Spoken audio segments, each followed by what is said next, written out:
In the town of Greenwich, nestled between emerald fields and the distant hum of the city, a young botanist named Allure devoted herself to uncovering the secrets of flora that tangled around the world like a living tapestry. Known for her enthusiasm and skill, Allure's true passion lay in the legend of the crimson bloom, a flower said to possess unmatched beauty and an aura that could mesmerize any creature that came near it. Scholars debated its existence for centuries, dismissing it as a myth woven into the fabric of folklore. Yet, Allure refused to let skepticism deter her. Allure had poured hours into research, scouring ancient texts and interviewing those who claimed to have seen the mythical flower.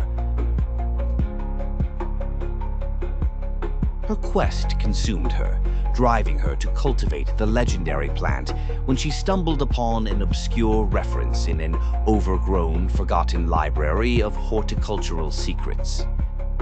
A single passage hinted that the bloom could be coaxed into life under the right conditions, an enigmatic blend of soil, humidity, and care, all detailed with cryptic symbols she painstakingly deciphered.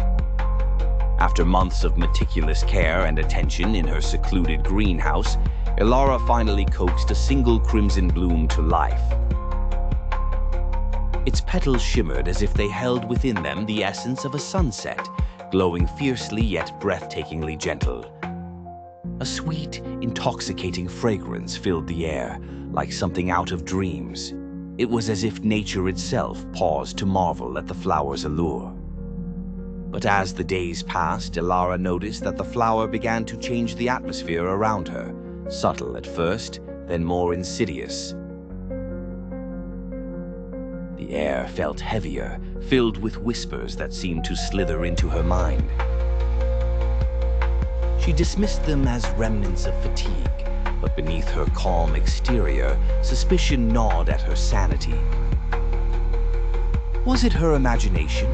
Or did the flower carry an intelligence otherworldly in nature? Her suspicion took root as she observed wildlife in her greenhouse, turning unnaturally docile, drawn unnervingly close to the flower. Birds sang softer, insects hovered silently, and even her usually aloof cat curled contentedly near the bloom. She felt a compulsion to protect it, to nurture it as though it meant more than just an achievement, a bond forged of parasitic desires. It wasn't long before the sleepless nights turned into nightmares. Allure dreamt of the flower growing, sprawling tendrils penetrating the earth, clutching at her heart, whispering promises of brilliance but at a cost, shrouded in darkness. The visions were vivid and relentless, depicting a world overrun by the crimson bloom's descendants, fragile yet dominating landscapes, turning everything to specters of their former grace.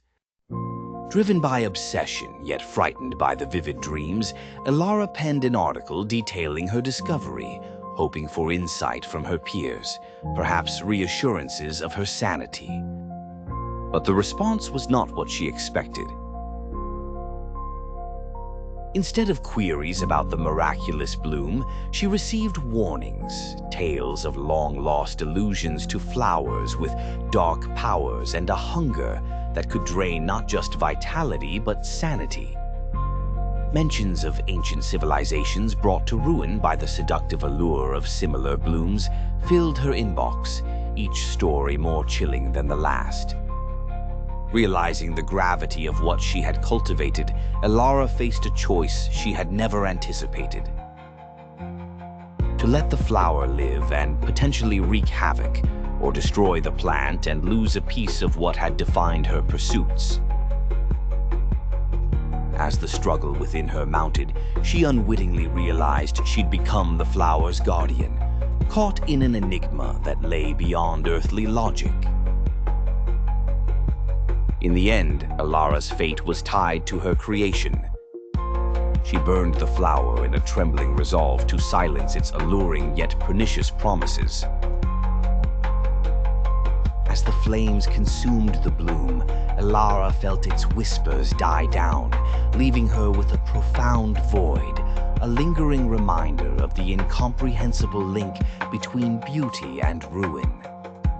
Life in her greenhouse returned to simplicity, yet Elara carried the scar of her encounter with the crimson bloom forever. It was a testament to the dangerous allure of pursuing the unknown, a story she would never forget, and a warning she vowed to heed. In Greenwich, Elara remained a botanist, but one whose eyes saw more than mere leaves, eyes that had gazed into the depths of sentient obsession and emerged shaken, but with a resolve to never be blinded by beauty again.